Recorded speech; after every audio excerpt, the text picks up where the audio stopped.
ballot didn't attract enough members to make the result legal. It's being claimed only 5% of private rental properties are affordable for people on housing benefit or universal credit. The findings come from the property listings company Zoopla. Claire Miller, the CEO of England's biggest social landlord, has told LBC a sharp rise in homelessness will be inevitable. I think it's almost inevitable. The government could use the welfare benefit system more creatively than they do. We saw during the pandemic that they uplifted rates for a short period of time to give immediate relief to desperate households. I think they could use that again, and maybe they should think about that. Also today, it's emerged the number of people sleeping rough in London has risen by more than a fifth in the space of a year. More than 10,000 people were found by a survey which was carried out between April 2022 and March.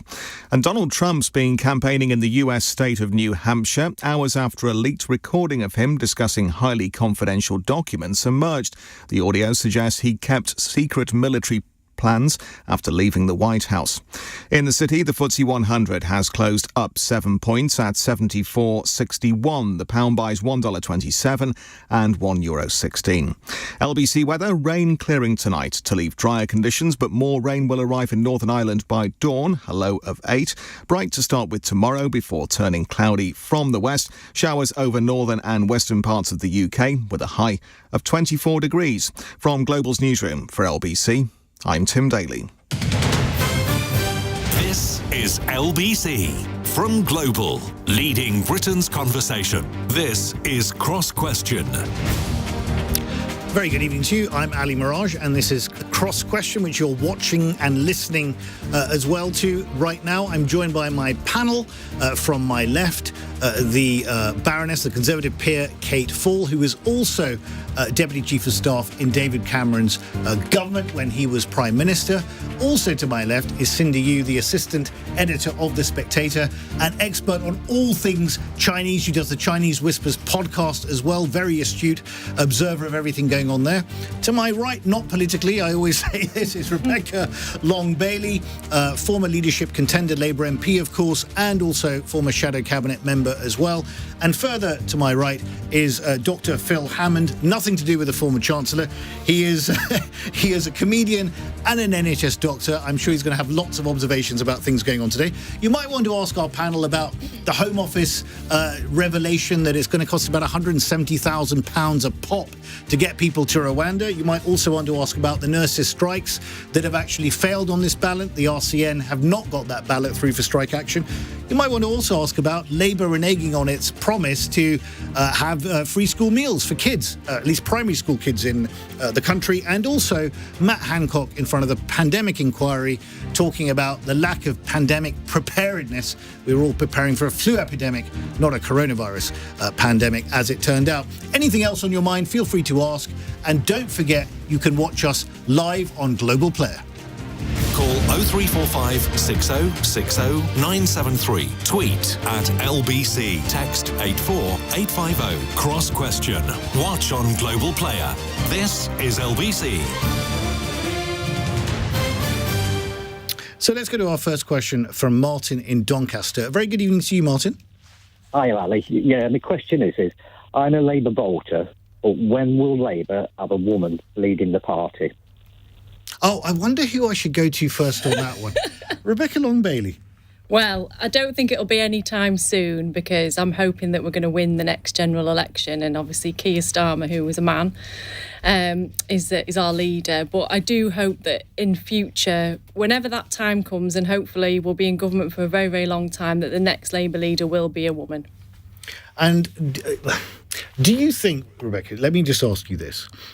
During that leadership contest which you stood in, there were times which I was observing it with great interest, where certain people said, it's time Labour had a woman leader, which I found interesting because the Tories have now had 3. And I've never heard in any single leadership election any woman in the Tory party actually making a virtue or making an issue or highlighting her agenda particularly. How do you see that? Well, ultimately, you want the best person for the job with the right values, and that's what a Labour leadership contest should be. But I think it's bizarre that as probably the most progressive party, I would say, in Parliament, that we haven't had a female leader. And as I say, I hope that changes. I've had a go. I've tried to do my bit, but unfortunately, You're going to have another one? Everybody said we want a woman, but not that one. No, you've got lots of votes. How many votes did you get? I came second. I can't remember how many I got. Can I ask you, Rebecca, to use a phrase that has been used in a different context, if the ball were to become loose at the back of the scrum at some future point, would you have another crack? I think I've had my go now. I've done my bit for the Labour movement. Right. So I will be a person in the background formulating amazing policies. That's my dream now. Fantastic. OK. Kate Full. Well, look, I'm proud of the fact that there have been 3 female prime ministers in my party. The third one didn't go so well, but the fact that it shows that the party is very comfortable with that in terms of leadership. The one thing I would say, though, I sometimes think as a party we rest a bit on our laurels having had these prime ministers, and we have to remember having enough female MPs in Parliament matters, in my view, just as much. And we have made progress with that, but it slips back every now and again. And it's not just how many come in, it's how many actually stay.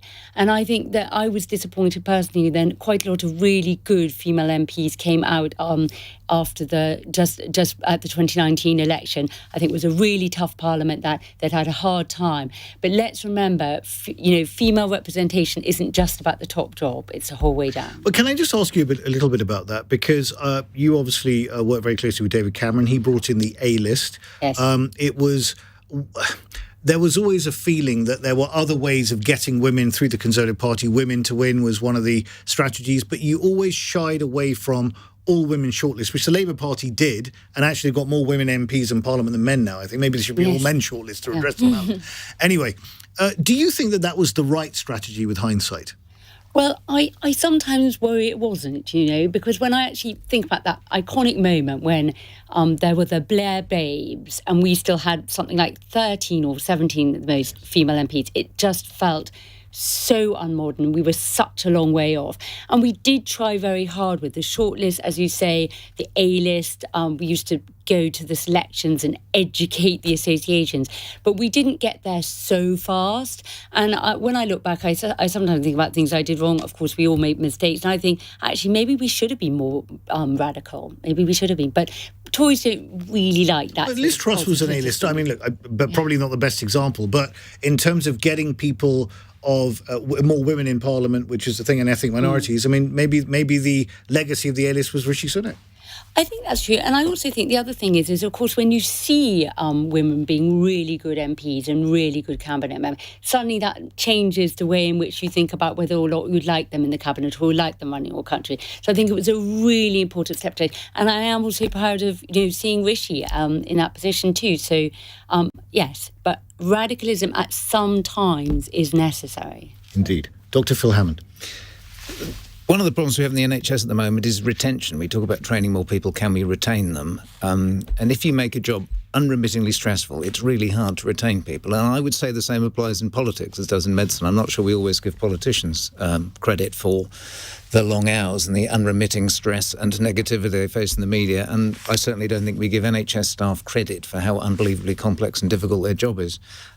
So yes, we're training, for example, we train more and more people, but we struggle to retain them. And I suspect, your points about all these brilliant young female MPs who don't want to do the job anymore. We've made the job almost impossible to do well and do the other things that you want to do in your life. And that's a huge issue. If you want women leaders, you need a core of women MPs. Phil, do you think that part of the issue is, and we've got obviously Rebecca here from the Commons and Baroness Full from the Lords, do you think that it's partly down to the sitting hours and the demands made on people and women even now, which is still unfair in the modern age, have still got more of the caring responsibilities than they should have, and it makes it very difficult to manage that, particularly if you've got a family, you might be away from your family. It's very tough. I mean, It's probably best to ask a woman this, but the interesting thing about talking to young doctors, you're female doctors, is that they say to me, it's not a job that I can do competently full-time. Right. So nearly all the young doctors I speak to now say, I want to do it part-time. The GPs are saying, I can't safely do this job more than 6 sessions a week, patient-facing. I've got to do something else. Now, politics is a really hard job to do part-time. There isn't much job sharing in politics. So it's pretty much all or nothing. You're in it for 60, 70, 80 hours a week. And it's almost like a like a male public school that's belatedly accepted women. So it's kept all those traditions of ridiculous working hours, and you have your first drink at 11 and sitting goes on until 11 at night. And I know it's improving, but the working conditions, I think, make it really hard to do the job full-time if you want to have a family life and other things. It's a huge personal sacrifice. Cindy, you're a very astute observer of Westminster politics. I listen to your podcast religiously listen to your podcast, so you know you've got views on these things. When do you think Labour will have a woman leading the party? Well, this kind of stuff normally doesn't really matter to me, because I do think it's a bit tokenistic to talk about people by virtue of being a woman. Liz Truss was different to Margaret Thatcher in terms of being female leaders, even though Liz Truss very much wanted to be like Margaret Thatcher. So by virtue of them being women doesn't really matter to me. But I was disheartened, I think, to see during the Keir Starmer Labour leadership contest when people said he just feels prime ministerial. That was a sentence that was said again and again and again. It was just like, if you dig a bit deeper, what does that actually mean apart from the fact that he's a well-spoken, well-educated, polished and groomed man in a suit? That you could see him standing outside number 10. It was never clear to me why female candidates were written off because Keir Starmer felt like he was prime ministerial. Well, I thought was quite narrow-minded. Well, I remember watching those leadership debates, and Rebecca, you're here, so I'm going to be very. But you came across very well. I didn't agree with everything you were saying, but you came across very well. Lisa Nandy was also credible, so I do find that slightly odd. Yeah, that absolutely. People were saying that. Absolutely, and I think Lisa, Nandy, and of course Rebecca were both very charismatic, compelling candidates. So to write people off because they don't feel as prime ministerial just seems cyclical to me. It's like who fits into that, and you're not pushing beyond that. So I don't hear that in the Conservative Party. We've never. How do you feel about this charge that it should be the best person for the job? Do you think that there's some truth in that, or is that a convenient smokescreen to hide behind because we're not making enough effort to try and get women to the top jobs to support them and to keep an open mind just on the basis of what you've just said?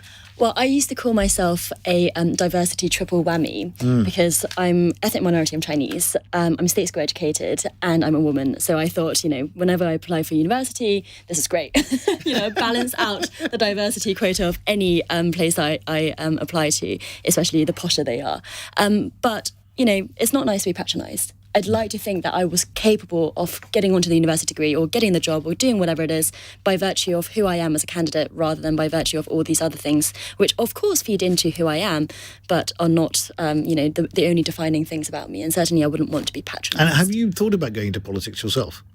Yes, but I'm not party political. I cannot follow party lines. Have a word afterwards. and do you think, Cindy, I don't know the answer if there has been one already, but would you be the next could you be the next editor of The Spectator? Oh my God, I think I don't want Fraser to get upset. Would be a bit, I don't want to get Fraser to get upset, but Fraser, you've got some competition here. You're already assistant editor, so they've elevated you already. Are you on the ascendance path? I think it's unlikely I will be editor. Well, if you said yes, you would have heard it here first. Rebecca, let me just come back to you, just on the working hours point. Mm-hmm. Can you just give us a bit of an insight into whether this is actually friendly or not for anyone, but especially women, but just anyone at all these days, the working hours that you have? I think people go into politics, I think in the same way that they go into medicine because it's a vocation. Yes. And there are long hours, particularly if you're an MP that has a constituency that isn't in London. So, for example, I'll come down on a Monday morning and I often won't go home until either Wednesday night or Thursday night. With your constituency in Salford. Exactly, but then the work doesn't stop when you get home because then you're in your constituency office speaking to people, trying to deal with their issues and help them.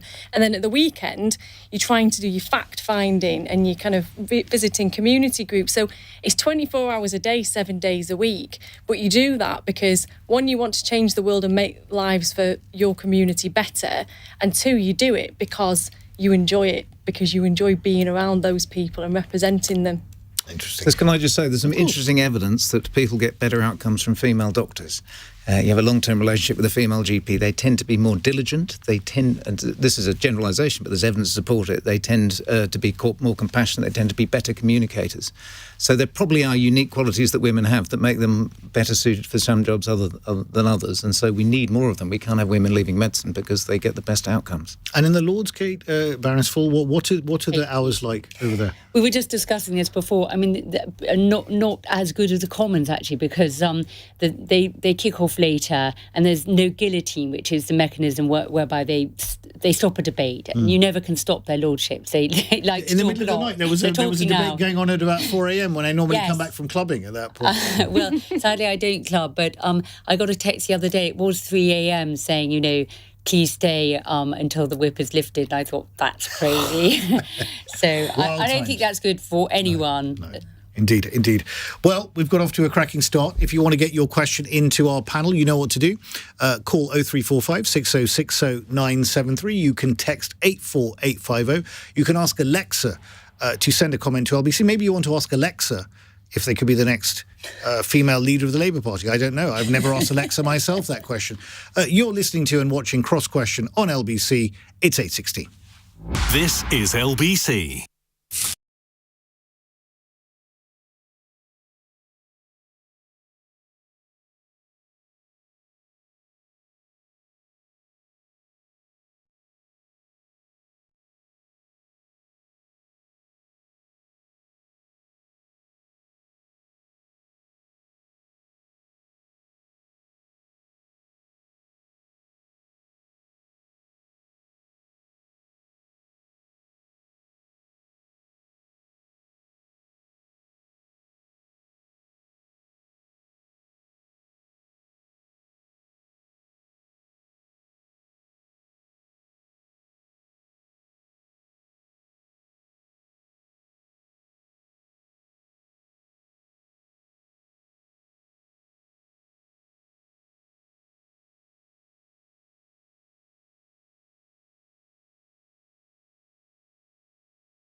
Cross Question on LBC. Text 84850.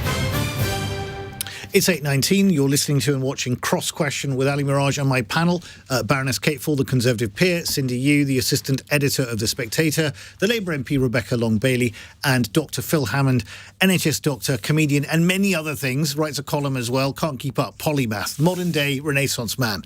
Our next question is from Brian in Scarborough.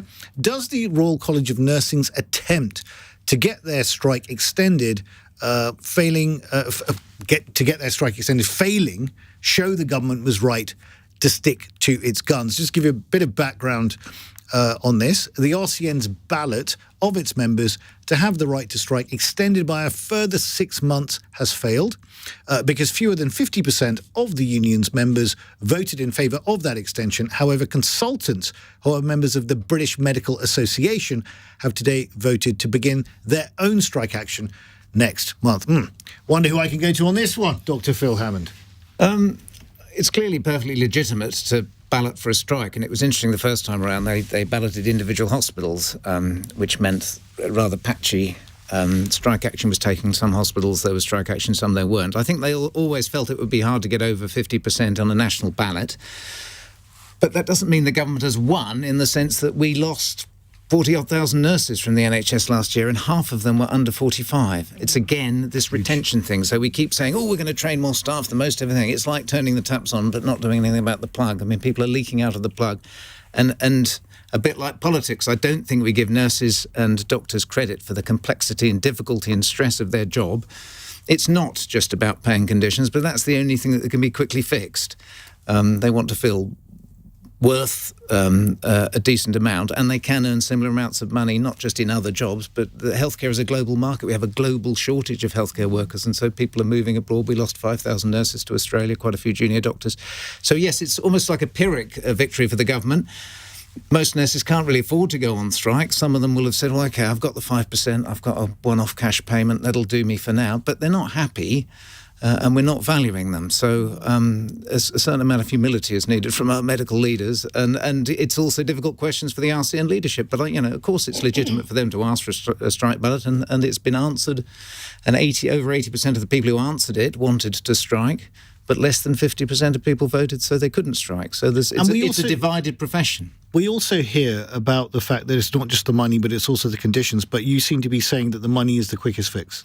Yeah, it's impossible to sort out the conditions. We have an overwhelming demand because there's a long backlog of increased inequality and worsening public health, and that increases the pressures on the NHS. And yes, under Cameron and Osborne, they were slightly above inflation rises, but not enough to match the demand. So you can't cope with the demand. It's relentless. Look at the mental health of people in emergency departments. People can't get to see their GP. They're going to emergency departments. The mental health of emergency care workers is appalling.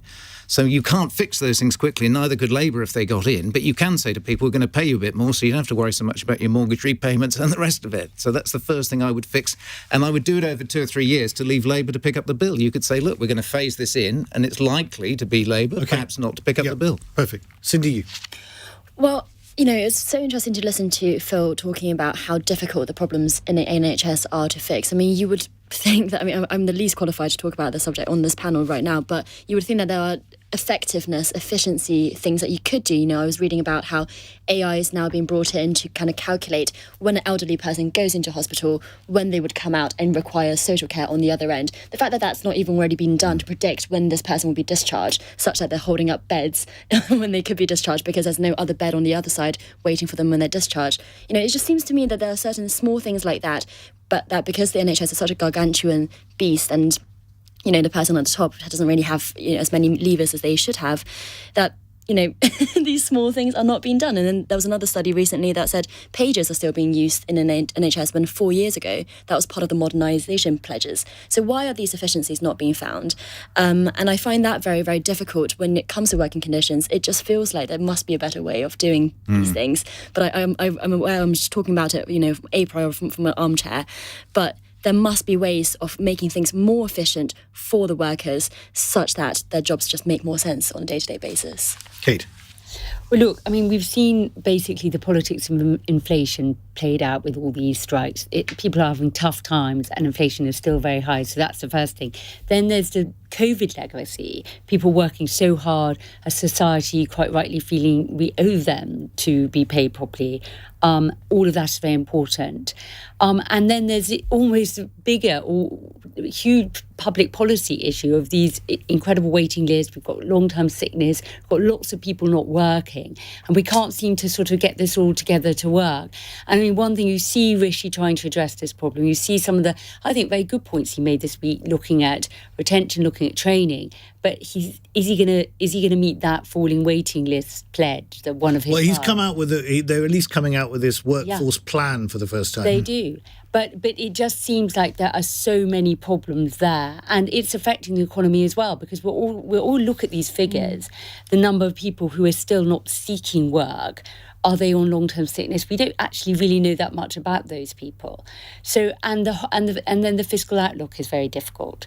So it really is a sort of perfect storm of problems, which are not easily fixed this side of election or even the other. So if the Tories don't win, this can be a very difficult problem to pick up for the next government. Rebecca. I think we need to recognise that firstly the government wasn't right to stick to its guns because we need to realise that strike action is a symptom of the crisis within the NHS. Doctors, nurses, ambulance workers, other NHS staff have been struggling on for a very, very long time on real terms pay cuts effectively. Doctors got a 26% cut in real terms pay over the last 10 years. And it's also an issue about safety.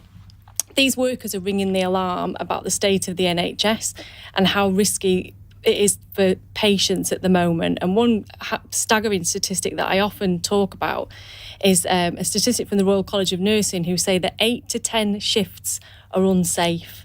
8 in 10 shifts are unsafe. And that's because firstly, we're completely under-resourced in the NHS. Secondly, we've got vacancies. The last time I looked, 133,000 right across the NHS.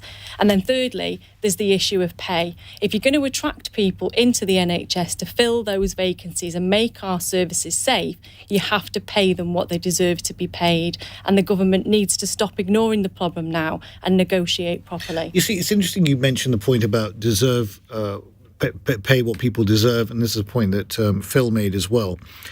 Do you have a handle on what that actually is? Because when the rubber hits the road, this needs to be funded. That can be funded through borrowing or taxation. We know what the fiscal position is. But do you have a sense of what is actually fair? Well, that's up to the trade unions themselves to hammer out that within negotiations. But certainly, I think it was 5% that was offered by the government is nowhere near enough. And it definitely won't ensure that a lot of NHS staff, particularly nurses, ambulance workers and many junior doctors, they won't be able to make ends meet. We're in a situation where you've got food banks in hospitals that NHS staff are using. We should be ashamed of that. Let me ask you, I think I accept your point that where we are now is not ideal, and there are a lot of pressures on the NHS as well. But let me also ask you this. Consultants have also announced today that they're going to go on strike and also give up their private work. How do you see this, the fact that consultants now, Phil, are saying that they're also going to strike now? And this is going to happen, I think, twice in the next month? They are. When the consultants are striking, they still leave enough staff in there to do emergency care. So what they're saying is there'll be no outpatients waiting lists will go up again, but they're still covering emergencies. So when the junior doctors go on strike, the consultants can do the juniors' work.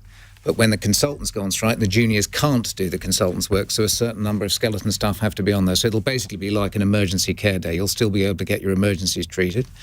The conspiracy theorists will say, well, maybe this is what the government wants. Maybe they want the NHS to be an emergencies-only service and the rest of us take out insurance or pay as we go for all the routine stuff. I mean, the winners of this so far have been the number of people doing pay as you go for private care. You go into private hospitals now, they're like NHS hospitals used to be. They're absolutely overloaded with people who are using their life savings to pay for their new hip because they don't want to wait for 1.5 years or whatever. Yes, it's become a two-tier system. In terms of a broader how we fix the NHS, as a former GP, what we need to do is shift money upstream. So instead of spending a fortune pulling people out of the river of illness, we need to wander upstream and stop them falling in.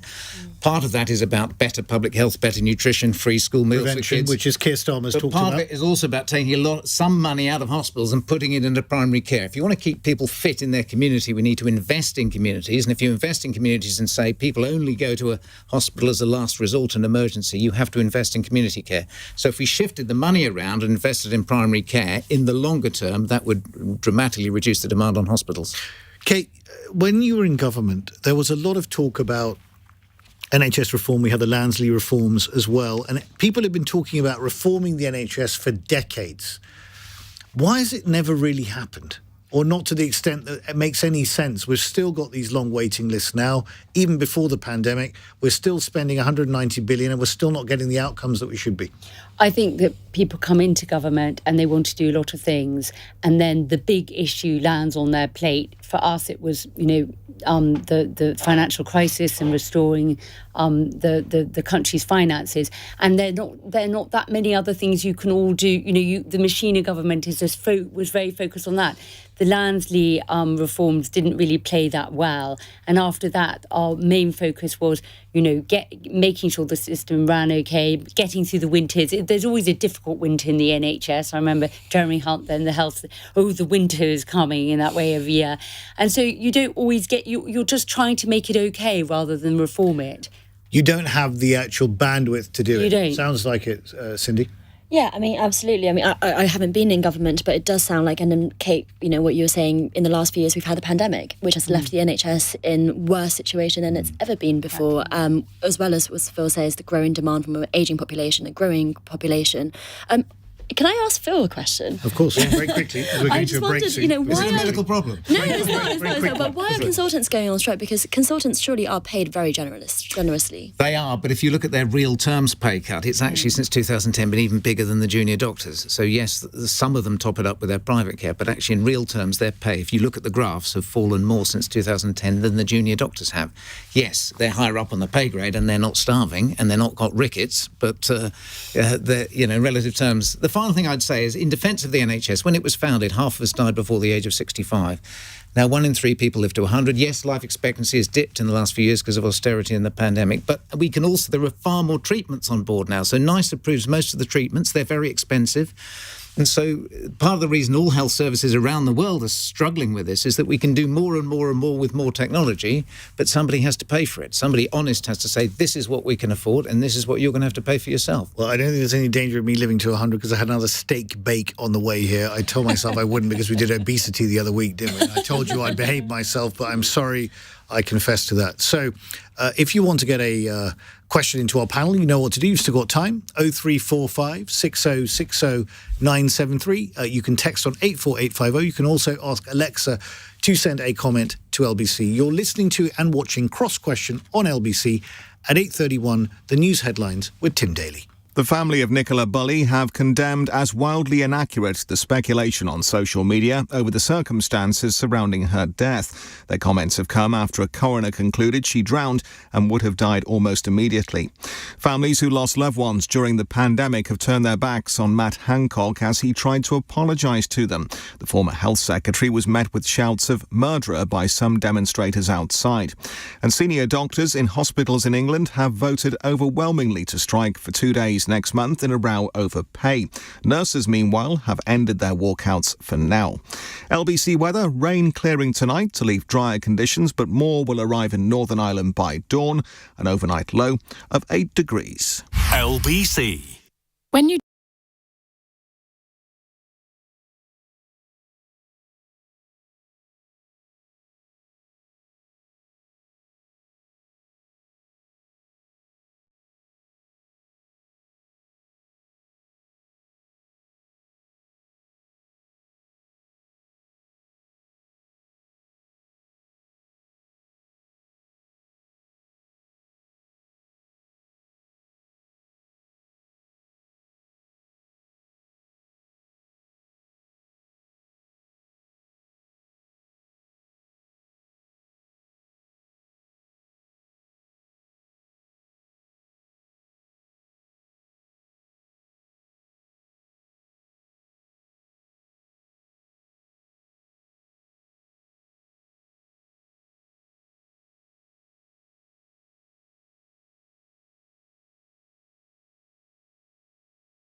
Cross Question on LBC.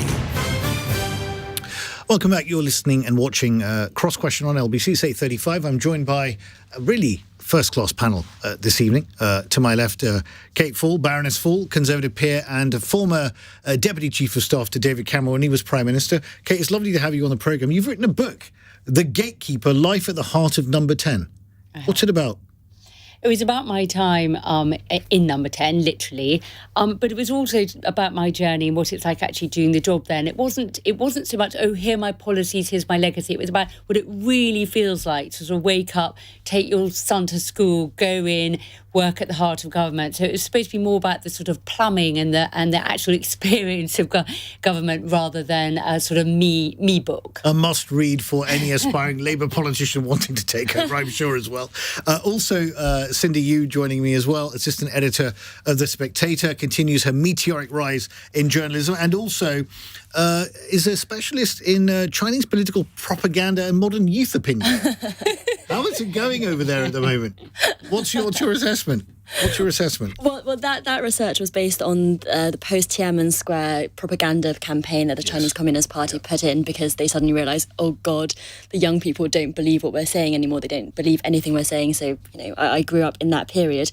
But I have to say the last few years have been very difficult for young people in China. The pandemic has been difficult for young people everywhere. But in China in particular, there was some, during the pandemic, severe lockdowns, and now we're looking at youth unemployment at 1 in 5 in China. So 1 in 5 under 24s are unemployed. Huge. And that's causing massive problems because the CCP support so far has come from ever-rising standards of living. If your prospects are not looking good, that's a political problem. Well, it's very interesting how that's going to play out. Rebecca Long-Bailey, the Labour MP, who, before you went into Parliament, Rebecca, you had trained as a solicitor originally. Yeah, that's right. How important is it, in your view, that politicians who aspire to public office actually have experience of the real world and doing a job like you did?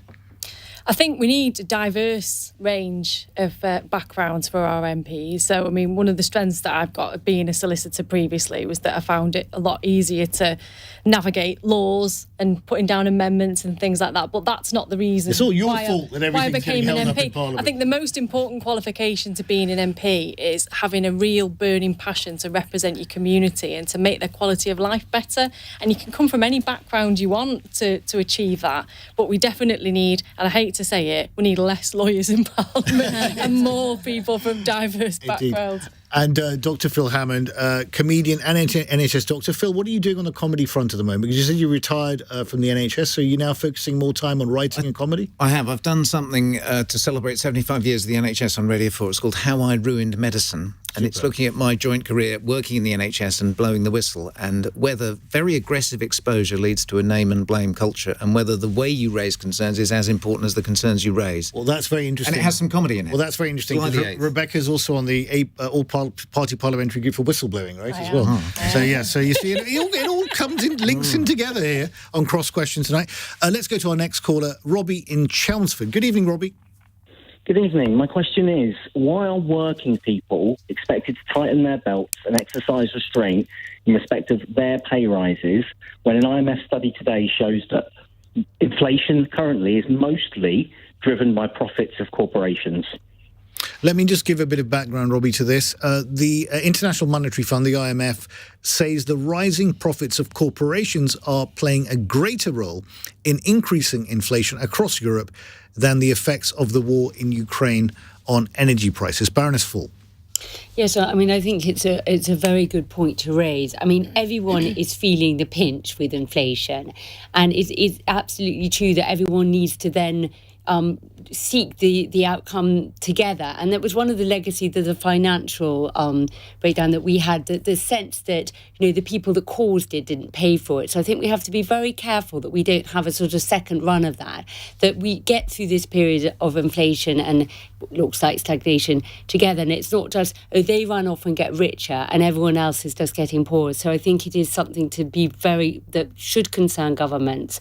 And it was well raised by the caller. But when you read, and this came out yesterday, that the leaders of some of the biggest corporates in this country, including the financial sector, have had their pay increased, not necessarily by inflation, but way over some of the public sector pay rises that are being recommended by the independent pay review bodies. We're talking about 7.9%. Yeah.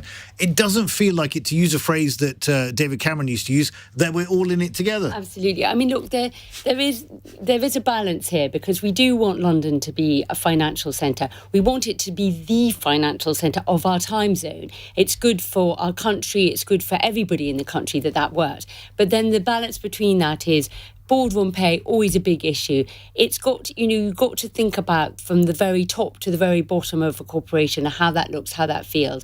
But again, it's also to do with winning business to our country and not having it run over to Amsterdam or to Singapore, to New York. So there is a balance, but it's very important we keep an eye on it. Cindy. Well, I think this just grates, doesn't it? I mean, we've just in the last segment talking about NHS pay rises and being refused nurses being refused pay rises, the most probably deserving group of society trying to get pay rises, and then we're looking at these corporate profits. I had to say, this IMF study really shocked me. I had no idea that this was what was happening. Clearly something weird was happening because the Bank of England didn't think that inflation was homegrown. It thought that inflation was related to Ukraine. But energy prices have gone down, and I think this is one explanation for why inflation is now homegrown. I think the balance point is really important because you don't want to say to governments, you don't want to say to companies, you can only allow a certain profit margin or you can only allow a certain pay rise if you're a CEO of somewhere, because then you go into Chinese territory at that point as well. But, for companies like supermarkets and energy companies, for example, to not be passing on those profits through lower prices, or banks through not passing on interest rates for savers, this really, really grates right now. Rebecca, you weren't too impressed with when we were talking about some of these how this has actually played out. What's your view in terms of this particular question? Why are working people being asked to tighten their belts so much when corporates seem to be making a lot of money on the back of this? Well, I think it's absolutely shocking that we have a Prime Minister that only in the last week or so told people that they just need to hold their nerve. When mortgage interest rates are going through the roof and people might lose their homes, when people can't afford to do the weekly shop because prices have skyrocketed that much, they can't pay their energy bills because prices aren't falling back down quickly enough. And for months and months, a number of people have been saying that inflation isn't caused by people's demands for higher wages, it's caused by the war in Ukraine, pandemic supply chain issues, and what we call greedflation, people trying to capitalise on the uncertain and chaotic economic market that we've got at the moment and pushing prices through the roof. And that has been clarified by, firstly, the Bank of England this week, who said that some retailers are jacking up prices or failing to pass on lower costs to consumers. And then the IMF saying yesterday that rising corporate profits was the largest contributor to Europe's inflation. The IMF also said, by the way, that the route to lower inflation was for companies to cut profit margins, but we don't see any of this from government at all. So I think there's a number of actions that the government needs to take urgently. So firstly, I think we need to start looking at caps on certain things, like food prices, for example, energy prices. There's a whole range of ways that we can do that, from voluntary agreements with supermarkets all the way through to government mandate. The government was talking about that, weren't they? But it seems to have gone a bit quiet on that. Exactly. Well, I think there was a bit of a show. Rishi Sunak had a food summit, but it was a bit of a stunt, really, I think, to hide the problems that the country was facing, and there was no action points from it at all. We've had the Select Committee today interrogating some of the bigger supermarkets and trying to evaluate whether their claims that they aren't profiteering are true or not. And I think it's going to be interesting what comes out of that. But we're running out of time, and to really provide people with support, we have to act quickly, because we're not going to bring inflation down without taking, action on a domestic level. I think hoping that it's just going to sort itself out by rising inflation is just rising interest rates for the birds. Exactly. Okay, Phil. I would slightly flip the argument on its head and say if corporates are behind the rise of inflation, then we really should give NHS workers a decent pay rise. It'd be a drop in the ocean compared to the overall national debt, and it would improve productivity. The NHS isn't a drain on the economy. It's essential to the economy. If you get your waiting list down, you get people back to work, the economy is boosted. And I don't think it would affect inflation much at all to pay public sector workers a decent amount. What do you make of the argument that was made, well, not the argument, but the announcement that was made, rather, by Liz Truss in that 49-day, what can we call it, secondment to Prime Minister, I'm not really sure what you call short-term internship. Exactly. It's harder to get on the Spectator intern programme, by the way. I've looked at it. It's very difficult. But one of the policies was that they will not increase corporation tax from 19 to 25%. Do you think that was actually right, given where we are at the moment? It's hard to know, isn't it? I mean, you've got to raise the money. You've got to raise the money from somewhere, and if you overtax, it's a disincentive. But part of me pays corporation tax, and I'd be perfectly willing to pay 25% corporation tax on my comedy earnings if I knew that it was going on frontline services providing treatments that were proven to work. I think what's interesting, if you ask people, what you need to have is an honest conversation with people and say, these are the taxes we're going to raise, and we promise you this is where the money is going to go. Are you happy for us to do that? And most of the people I speak to, the reasonably well-off people, actually want to pay a bit more tax if it's going on frontline services proven to work. Indeed. Well, this conversation around tax and how you pay for things is very important, because we all want to pay people more money, but ultimately there is a fiscal constraint and you have to raise this money from somewhere. You're listening to and watching Cross Question with my very, very astute panel who are having a really interesting discussion on so many topics. You've still got time to get your question in, 0345 6060 973. You can text on 84850, or you can ask Alexa to send a comment to LBC followed by your question. This is Cross Question on LBC. It's 8:46. This is LBC.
Cross Question on LBC. Call 0345 6060 973.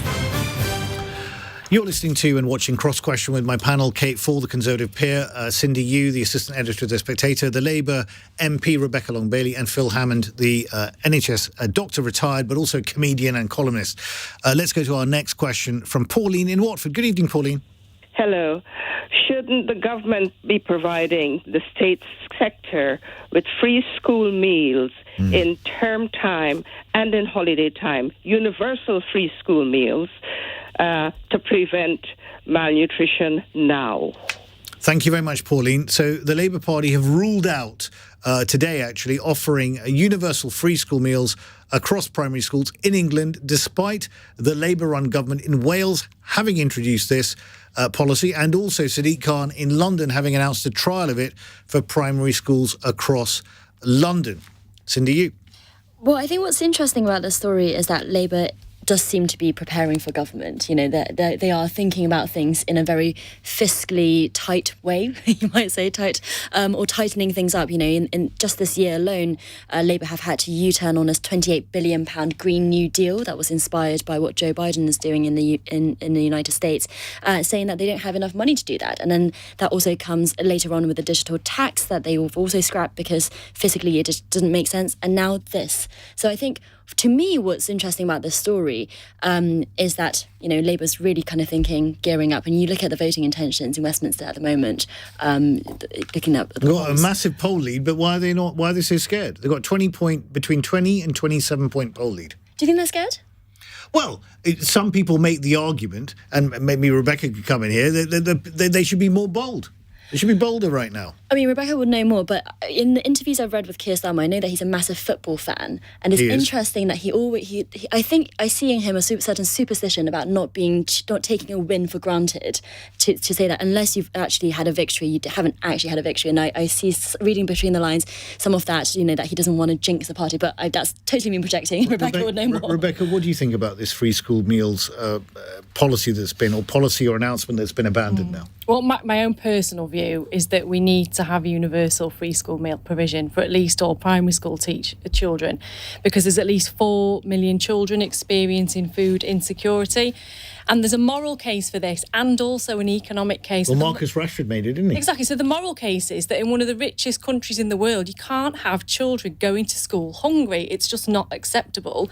But the economic case is that a child who goes to school hungry is unable to learn, unable to achieve and reach their full potential, and also achieve the qualifications that we need them to achieve to fill the skills gaps within our economy. And interestingly, PricewaterhouseCoopers did a bit of research on what economic benefit investing in free school meals would bring, and they found that for every £1 invested in free school meal provision, we had a wider economic benefit of £1.71, and over a number of years that worked out at something crazy like £18.7 billion for the economy. You see, the issue is Starmer not just being fiscally prudent, because it looks like the Labour Party is increasingly got a chance of coming into government. I know Kate won't like this, but it looks like that at the moment. Things can change.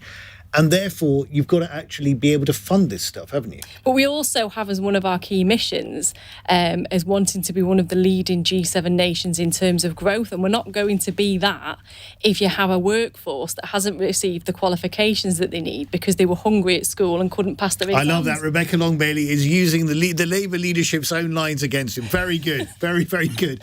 Phil? I mean, if Labour aren't going to give us free school meals, who are going to? There's very strong evidence that nutrition in childhood not just affects educational outcomes, but your future health outcomes. We have rickets in this country. We have vitamin deficiencies. And that's one way of ensuring that everyone get at least one decent meal a day. And I would imagine if he was bold enough to make the case, actually the vast majority of voters would support it. I can't see any other argument. I mean, what else are you going to spend your money on? If he's saying I'm not spending money on that, what is he going to spend the money on that's more important than that? And I haven't seen that argument yet. Well, Kate, you've been in government. You know that these are all difficult choices. What do you make of this Labour reversal? Look, first of all, I think free school meals, good. Universal, not necessary. The second thing I would say is this is just a classic waiting for government moment. As Cindy said, you saw Blair do the fiscal, mark the Conservatives before they came in. Then with the David Cameron in opposition, we did the same, just making sure you look credible and you're not going to be fighting about, cuts or whatever coming into the election. So this is a standard rolling the pitch before government. That's what it is. Well, Blair, I remember saying that he would stick to the Conservative spending plans for the first 2 years. Okay, very good. Thank you very much indeed, Pauline, for your call. Text questions come in from Barbara in Sandown. Should we legalise assisted dying in the UK? And just to give a bit of background here, a representative from the Swiss organisation Dignitas told MPs today that it has helped 540 British people to end their lives at a cost of around £10,000 each. Dignitas told MPs that it would prefer it if British people were able to end their own lives at home rather than in a clinical setting. Phil? It's very hard to give a pithy answer to this. If you ask me personally, I'm a patron of a charity called My Death, My Decision, and I believe in choice at the end of life. But you also need time to have difficult conversations to make sure it's the right choice, to allow people to change their mind, to make sure people aren't pressured, and that's the one thing the NHS doesn't have. So a bit like the gender issue, you're making incredibly complex decisions about the future in a very time-pressured environment.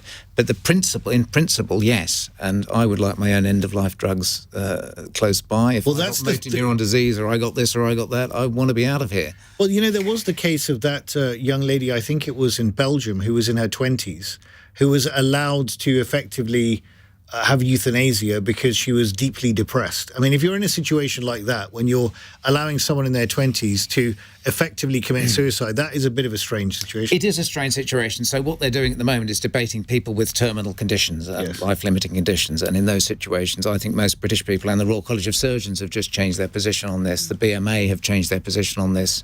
I think the vast majority of people would vote in favour of it in certain tightly controlled conditions. Kate? I mean, I have sympathy for exactly what Phil said, but I do think it's something that needs to spend some time on, because how it affects society, how it affects the climate in which you perceive old age, dying, that's an enormous issue. And I don't think we're necessarily there. You hear stories about how it worked in Canada, and then it feels to be shifting. So I'm still listening and thinking about this one. It's interesting because it's a conversation that comes up a lot, and I've had phone-ins on this in the past, and it's a very emotive subject. So it's difficult to come to a conclusion. Cindy, what's your view? I think I agree with Phil in that I would like that option for myself, and I would like people in general to have that option as long as they're making it fully autonomous. What if you've got unscrupulous relatives who want to pop you off for inheritance? That's exactly why autonomy for responsibility is so important, such that, as a state, one could regulate it to make sure that there are all the right kind of protection mechanisms that meant you couldn't be exploited for that. But can regulation ever fill that gap? I don't know what the answer is to that. So I think the only way it should be legalised is if we can very, very much make sure that no one is going to be exploited by unscrupulous relatives or anything Rebecca. like that. And this is the problem. It's the element of what controls you would put in place. And it was only a few years ago, I'd just become an MP, and we had a debate on euthanasia in Parliament. I think somebody was trying to pass a private member's bill. And I remember that I think in that bill they were asking for the decision to proceed with euthanasia to be signed off by 2 doctors. But it didn't set out in what cases they would sign that off. So, for example, if it was a terminal illness, how could a doctor categorically know that the person definitely didn't have long to live? If it was a life-limiting condition, you have to question why the person would want to end their life, and is it for a reason because they don't want to suffer, or is it because they don't want to be a burden to their family because they're not receiving the care that they need to in the current system? Exactly. So it's not an easy answer to come to on this one. Phil, while we debate the issues, can we just ensure that everybody has decent palliative care? I think palliative care should be part of the NHS. I don't think hospices should be charities. We are all going to die, and the one thing we can do is plan for our death, make a living will, fill in a do not resuscitate certificate if that's appropriate. Part of the reason that there was so much awfulness in the pandemic is that nobody had made their end-of-life wishes known, and so nobody knew what was happening. Talk about death. Tell your relatives. Say under what conditions you want to be resuscitated. Tell your GP. Get a form. Every family needs to have a conversation about death. And that includes this thing about end-of-life care, but it also includes we're all going to die. What sort of death do you want? Where do you want to die? In what circumstances would you like intervention? When do you not want intervention? It's going to happen to all of us, so let's talk about it. No, it's important. It's important to be open with your loved ones about it. Thank you, Indeed, for that, Phil. So let me just ask you this fun question at the end, which is the one that's always instills fear in every panel, as you know. Angela in Stockport has sent this one in. A 2,000-year-old painting has been found in Pompeii, showing a feast which includes a flatbread, which looks a lot like a pizza, long before pizzas were actually created. Which foodstuff do you think deserves to be immortalised in paint and stone, Kate? Well, I wasn't expecting it. But I suppose I go between the avocado and the yoghurt. Very healthy. Which are 2 things I sort of can't quite bear to not have in a day. Wow, very, very healthy. Maybe the yoghurt, because that's more less environmentally. We follow this, that the NHS will actually move to a preventative system. Cindy? I think that it would be quite funny if you immortalise something like Monster Munch, because then people will be very confused. But you would. I think in 2,000 years in the future, they won't know if it's a food item or not, and they'll be like, what earth creature is this? Very good. Exactly. Rebecca. I'm not sure it's aesthetically pleasing to the eye, but it's a culinary work of art, and that's sweet and sour chicken, fried rice, chips and curry sauce. Oh, yum. And it would leave generations to come wondering what on earth it was and how we lived. How on earth could we live like that? Indeed. Artichokes. I've grown artichokes this year. They are a thing of beauty, and they do extraordinary things to your bowels, so just be careful. Excellent. It's so hard to prepare, though. They are. So you get it all on this. You get it all on this program. Now, just before we go, I should say that obviously we touched on some very sensitive topics, including euthanasia, in the course of the last hour. So if you've been affected by any of the issues we've discussed over the past few minutes, and you feel like you need to talk to someone, you can always call the Samaritans. It's totally free, 24/7. The number is 116-123. That's the Samaritans on 116-123. So I must thank my panel, Baroness Kate Fall, Cindy Yu, Rebecca Long-Bailey and Dr. Phil Hammond for joining me this evening. What a fantastic discussion we've had. And thank you for all your calls, texts and Alexas in the last hour. Coming up next. Now, this is a very interesting one because homelessness is back on the agenda. We know that in the last day or so that Prince William has been talking about homelessness, and now we find it's being reported in The Guardian today that rough sleeping in London is on the increase, with over 1,700 extra people now sleeping rough in the capital. That's a 21% rise. The increase is now from 8,300 people to 10,000 people. This is obviously a huge issue. And it's not just people who are sleeping rough, by the way, that homelessness affects. It's also people sleeping on couches, on sofas, with friends temporarily. This is not an issue that is going away. How should we tackle homelessness? On your radio, on Global Player, and Play LBC. leading Britain's conversation. This is LBC. From Global's newsroom at 9 o'clock, Nicola Bulley's family are demanding an end to the online speculation into how she died. A coroner's concluded the mother of two accidentally drowned in a Lancashire river after taking her dog for a walk in January. LBC's Alice Sofield was in Preston for the inquest. The coroner concluded this was an accident. He said that Nikki would have been overwhelmed by cold water shock as the water was about 4 degrees that day. That can cause an overwhelming urge to gasp, meaning Nikki could have inhaled 2 litres of water, which would have been a lethal dose. The former Health Secretary, Matt Hancock, has criticised the UK's pandemic planning, claiming it didn't focus on preventing deaths. He told the COVID inquiry he was profoundly sorry for every fatality caused by the virus. Hospital consultants in England, who are members of the British Medical Association, have announced they will strike for 2 days next month in a pay dispute. It's expected the action will lead to the cancellation of some operations, but there'll be no further action by nurses because too few members of the Royal College of Nursing voted in a